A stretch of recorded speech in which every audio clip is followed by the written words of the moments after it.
do some places thrive with bustling city life while others remain relatively untouched? You may have noticed that Georgia, South Carolina, and North Carolina are home to only around 10 million people along their combined coastal regions. This trend stands in stark contrast to the more populous Northeastern states, including Florida. But it is when we look at the numbers and statistics more closely that we begin to see that something strange is happening in this region. So what's the reason why Americans are avoiding this huge area of the East Coast? Let's find out.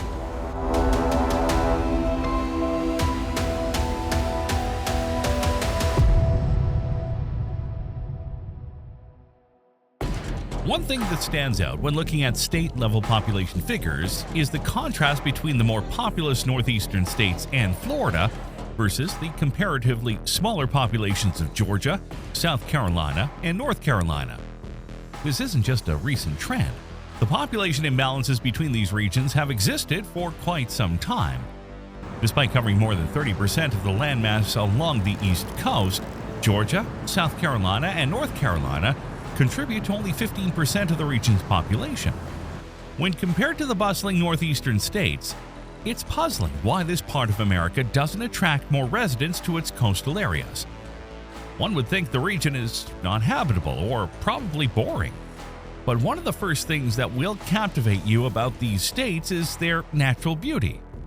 Picture rolling mountains like the Blue Ridge Mountains and the Great Smoky Mountains in North Carolina, offering breathtaking views and endless hiking opportunities. If you prefer the coastal scene, Georgia and South Carolina have stunning barrier islands and attractive coastal areas that will leave you astonished. And let's not forget about the climate. The East Coast enjoys a relatively mild climate with warm summers and mild winters. It's the kind of weather that allows you to enjoy outdoor activities year-round. Speaking of outdoor activities, these states are an outdoor enthusiast paradise. Whether you're into hiking, camping, fishing, boating, or golfing, you'll find plenty of opportunities to indulge in your favorite pastimes. With numerous national parks, state parks, and recreational areas, the options are endless. Now let's talk about history. Georgia, South Carolina, and North Carolina have a rich historical heritage that's beautifully preserved. You'll find charming towns, historic plantations, and Civil War battlefields that will transport you back in time. The historic districts of cities like Savannah, Charleston, and Asheville are famous for their architectural beauty and cultural significance. It's like stepping into a different era. But wait, there's more. If you're dreaming of a coastal lifestyle, you'll find it in Georgia, South Carolina, and North Carolina. The coastal areas are known for their laid-back atmosphere, beautiful beaches, and water sports galore.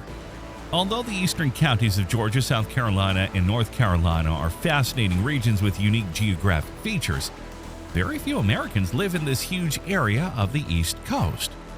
These geographic features may have influenced human settlement and economic activities a little, but keep watching as we will expose the true reason behind this unsettling trend. Before we continue, be sure to join the Insane Curiosity channel.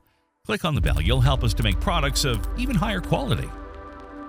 Why does it seem like Americans are avoiding this region? Why is the East Coast almost empty? When we think of the East Coast, we often picture smooth, sandy beaches, barrier islands, and vast salt marshes. The barrier islands, which stretch along Georgia, South Carolina, and North Carolina, have played a role in why the East Coast is sparsely populated when compared to other regions. You see, these islands act as a natural shield, protecting the mainland from the powerful forces of the Atlantic Ocean. They absorb the brunt of the waves and winds, acting as a buffer for the mainland.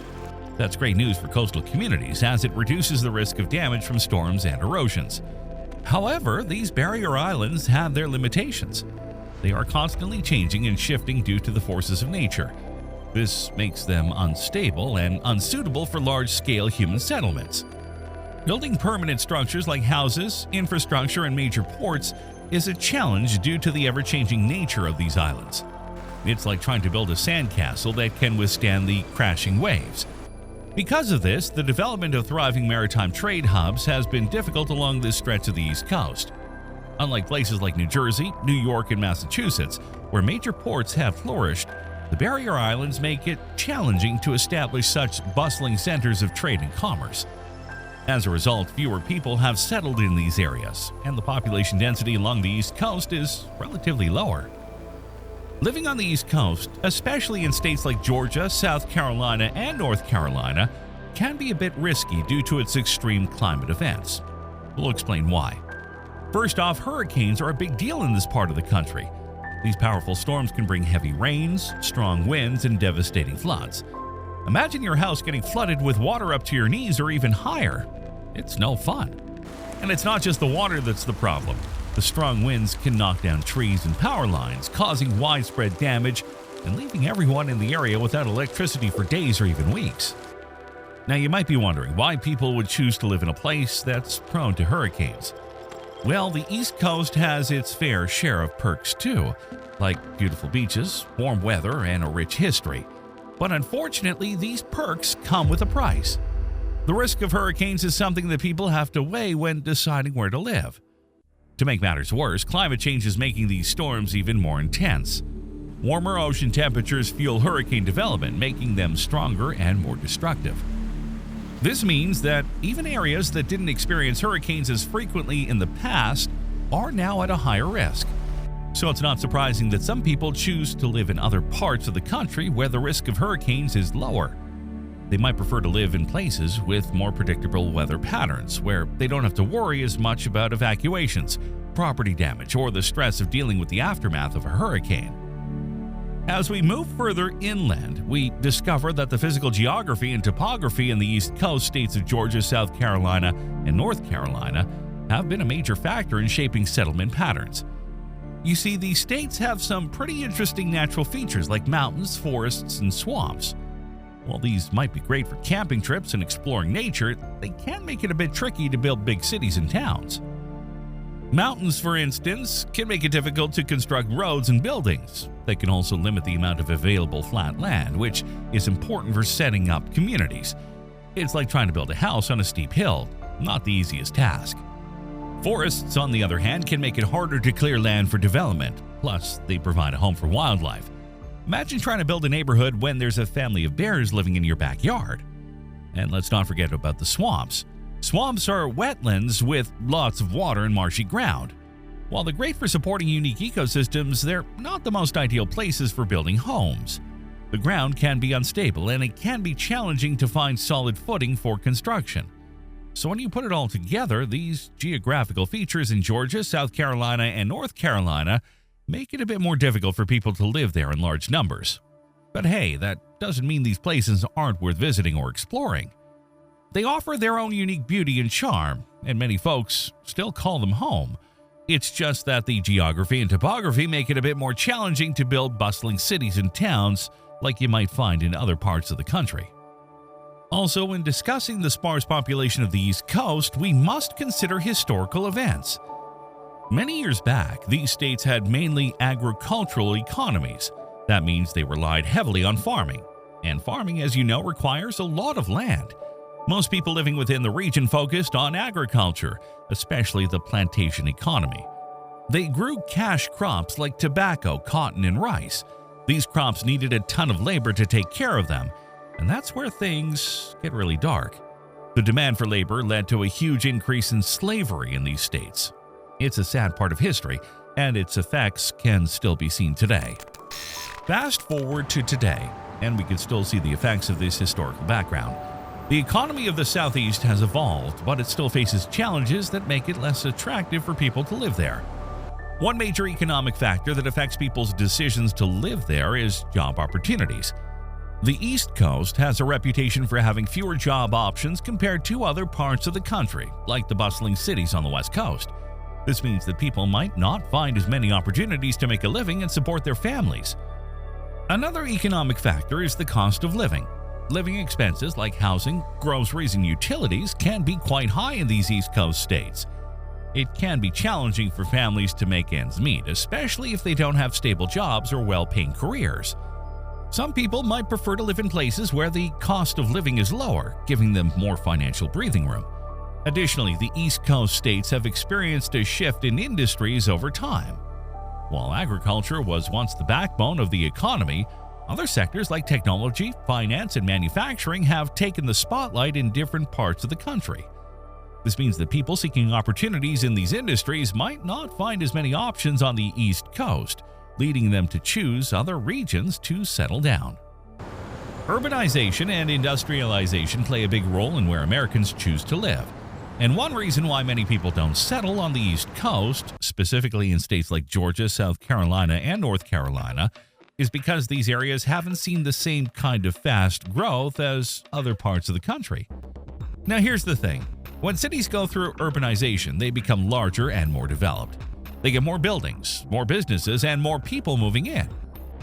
This can create more job opportunities and a bustling city life. Places like New York City and Los Angeles are famous for their big city vibes, with skyscrapers and busy streets filled with cars and people. But not every place has had the same level of growth. In states like Georgia, South Carolina, and North Carolina, where there are urban centers, they haven't experienced as much rapid urbanization and industrialization as those big cities on the West Coast or in the Northeast. This means that the population density in these areas is generally lower. There might be smaller towns and cities with their own charm, but they haven't grown as quickly or become as densely populated as some other places. This can impact the choices people make about where to live. Most people prefer the excitement and opportunities that come with living in a big city. They might be looking for jobs in industries like technology or finance that are more prevalent in those urban areas. Hey guys, we did a video on future tsunami risks for the East Coast and how it might affect the population. Be sure to check it out. Now let's get back to the video. Has there been any notable change in the population growth in Georgia, South Carolina, and North Carolina recently? The East Coast states of Georgia, South Carolina, and North Carolina have experienced significant population growth in recent years. South Carolina, for example, has seen a substantial increase in its population, particularly in areas like Horry County and Fort Mill. This growth is primarily driven by migration from neighboring states, including North Carolina. Recently, many people have been drawn to South Carolina's coastal areas and charming towns, making it an attractive destination for retirees and families alike. Also, the recent migration from North Carolina to South Carolina has contributed to the population growth in both states. Many individuals and families are relocating to South Carolina, attracted by its favorable climate and quality of life. This migration trend has led to rapid growth in areas like Horry County, which includes popular tourist destinations such as Myrtle Beach. The East Coast states, including Georgia, South Carolina, and North Carolina, have become increasingly popular among retirees. These states offer a combination of natural beauty, mild climate, and affordable living options, making them ideal retirement destinations. Many retirees are drawn to the coastal areas of South Carolina and the charming towns of North Carolina, where they can enjoy a relaxed lifestyle and a range of recreational activities. Would you consider living on the East Coast? Let's hear your thoughts on this in the comments below. If you like this video, then you should check out the one on your screen. You will be shocked by these 5 key events that will reshape America by 2050. Thanks for watching.